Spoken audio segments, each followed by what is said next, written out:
34. And in that time, there's been another 20 GASBs, and there's about 8 or 9 more after that are coming down the pike. But this one's effective for you this year. In the past, on your balance sheet, we had fund balances that you called reserve for expenditures, reserve for encumbrances, or designated fund balances. And what they did is they eliminated those types of accounts and created a hierarchy of fund balances based on just how restricted they are. So if a bequest came in that said the interest only could be spent, then that would be, there's 5 categories. There's non-spendable, in declining order, restricted, committed, assigned, and unassigned. So the more restricted it is, the higher the level. So when you look at the financials now, like bequests will be in the non-spendable. Grants, things that somebody external to the organization can compel you to spend money in a certain way, that's restricted. If you vote to use something that the board can vote and unvote, or the town meeting, then that would be committed. And assigned is something that you just say, let's put it in this fund and hold it there. There's no laws or regulations or votes that require you to do it, and you could change your mind and move it right out anyhow. So there's some that are kind of, they didn't make it easy, because similar votes can be reported differently. So if you voted to use free cash to buy a fire truck, that would have to stay, that would be committed, because it would stay there until the fire truck was purchased or voted out of there by town meeting. Whereas if you voted to use free cash to reduce the tax rate, that's just a one vote, and at the end of the year, it just, whatever happens to it, it just closes out. So you can have 2 free cash votes that show up on your balance sheet differently. So, and your stabilization funds, if a general stabilization fund, which is your normal one, that shows up with the general fund under the new GASB. And it was a good timing for you, because it increased your general fund unassigned fund balance by over $3 million for Moody's to look at it. Even though they knew before that you had that, it was over in the special funds, special revenue funds, and kind of, they'd have to say, oh, here's our unassigned fund balance, unreserved fund balance in the general fund. But you also now have, you'd have to say, but we have trust fund, stabilization fund money also. So now it's all combined in there.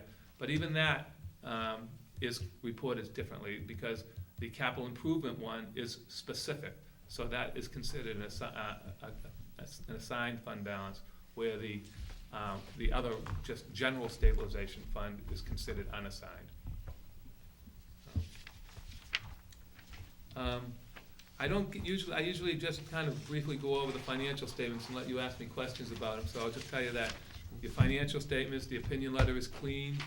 There's a report in the back on compliance with laws and regulations, and in internal control over your accounting, and that's a clean opinion. And there's also a report on the compliance, internal control, report on internal controls and compliance with laws and regulations relating to federal grants, and that's a clean report also. One statement I do like to show you every year is on page 44, and this is what generates your free cash. It's a budget versus actual, and it shows that you were conservative in your estimated receipts. At the top, if you look at the far column at the right, it's a budget versus actual, and it shows that your total revenues came in at $786,000 better than your budgets, and that you closed out $283,000 worth of appropriations. Actually, it's a little more, because included up, you see there's a negative up there for the highways and public works. That includes the snow and ice deficit. So you raised that on the recap sheet, and so that doesn't count against you for free cash. But the excess deficiency of revenues over expenditures in the budget, the variance column, that $1,069,000, about 2/3 of the way down, that's what generates your free cash. So when you have revenues that come in above budget, or expenditures that come in less than budget, or expenditures and encumbrances that come in less than budget, that's where your free cash is generated. And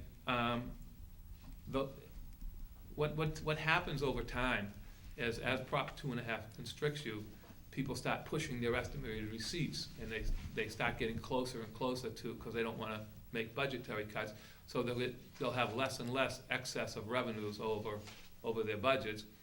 And as time, if they level fund their budgets, they'll close out less and less appropriations, because they'll have less and less unexpended appropriations, because you'll then level funded over time. But right now, you're still looking good with this kind of, generating this kind of free cash in the year, so it's a lot easier to give out free cash than to try to get out of a negative free cash position, so. Mr. Yeah. Prisco? Just a quick question Sure. on the earnings on investments. Yeah.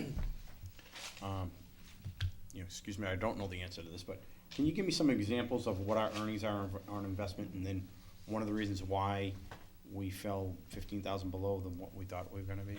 Well, that's one of those ones is,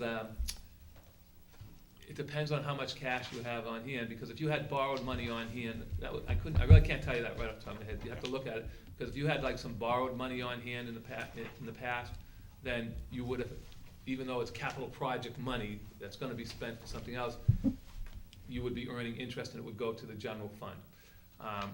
So I can't tell you whether it was just an estimate based on the prior year and the rates went down, because they definitely Yeah, did we go know that, down. right? That's And, what I was asked. so it could be That's that, what it was. but it could be simple that the interest rates went down from when the budget was prepared, or the budget on that one might have been aggressive. I'd have to, You can cheer up, Michael, with the 50 million coming in, we'll actually have right, a little bit of that's right. earned.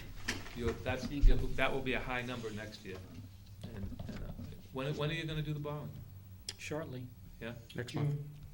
Well, Yeah, no, I understood that. I was just curious it's, how we got there. it's but that's- limited, it's limited to what you can do with general fund investments. Trust fund money can go into a lot more, aggressive investments than your general fund money.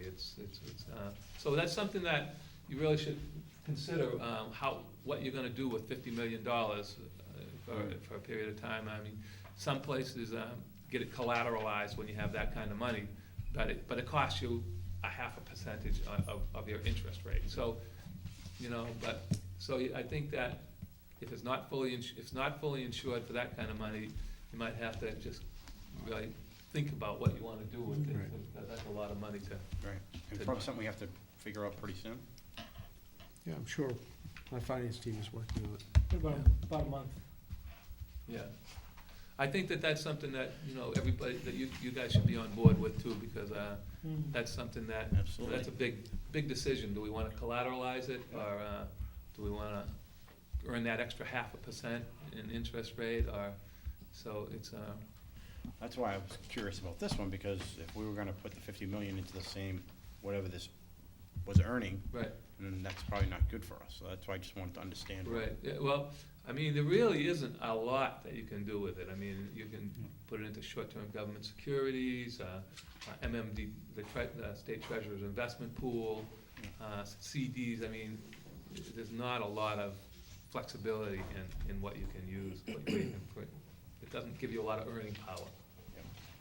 Okay. On page 7 in here, it shows you your free cash over the past 9 to 10 years. We have it in there. I think it's 10. And it's about halfway down the page. So, I mean, it shows how it was at its lowest 2 points back in 2002, 2004, but then it's been pretty solid number since then.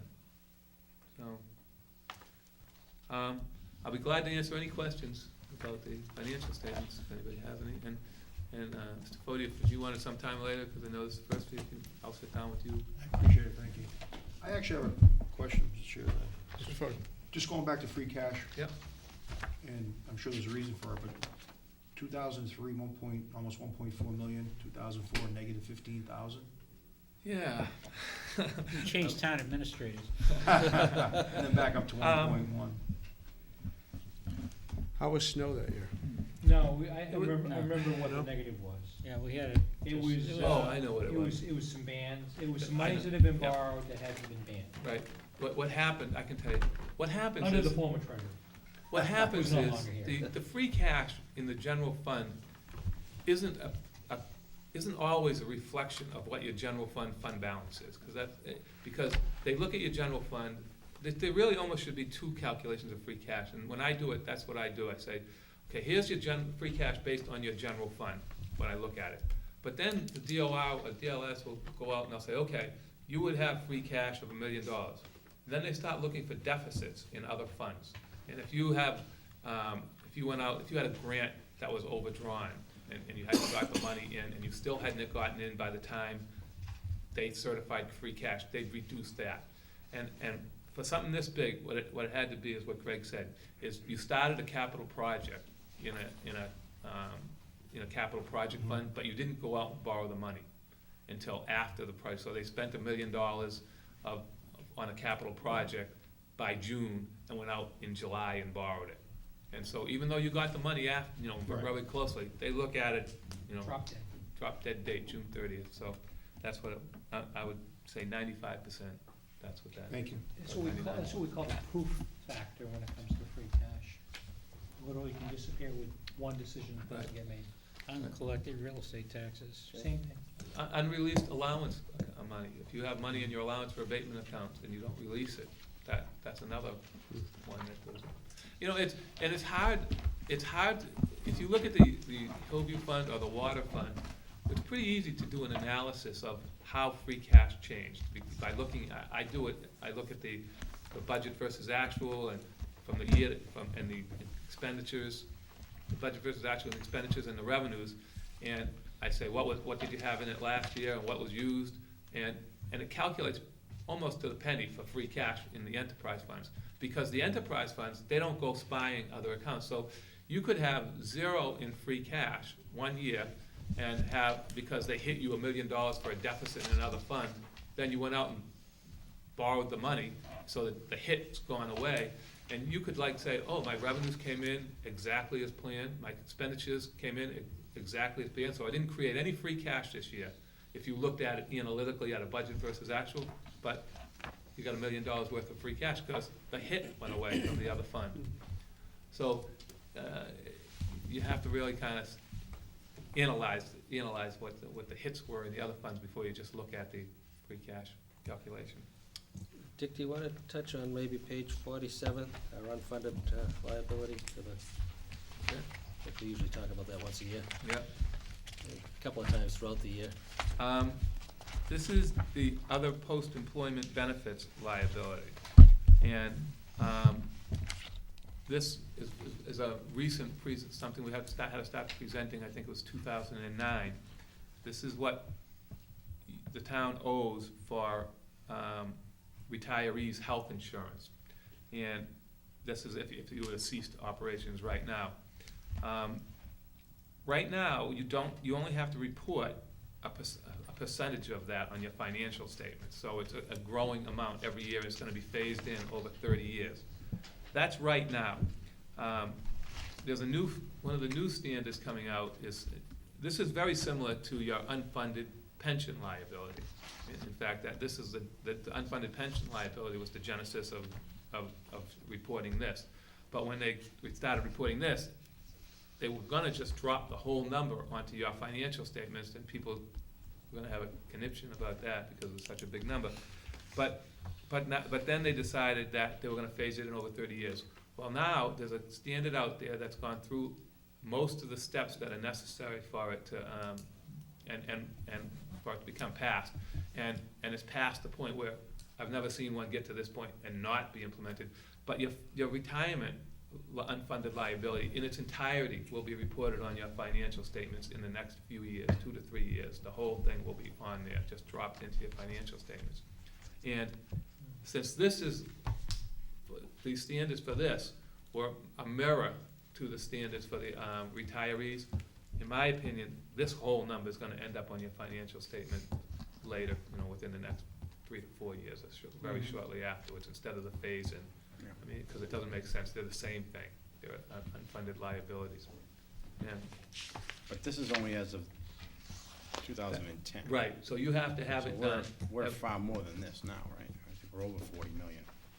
It's, Two different accounts. Right. We're talking unfunded pension liability, this is this is unfunded unfunded health insurance. post-employment Post-employment, right. benefits. So,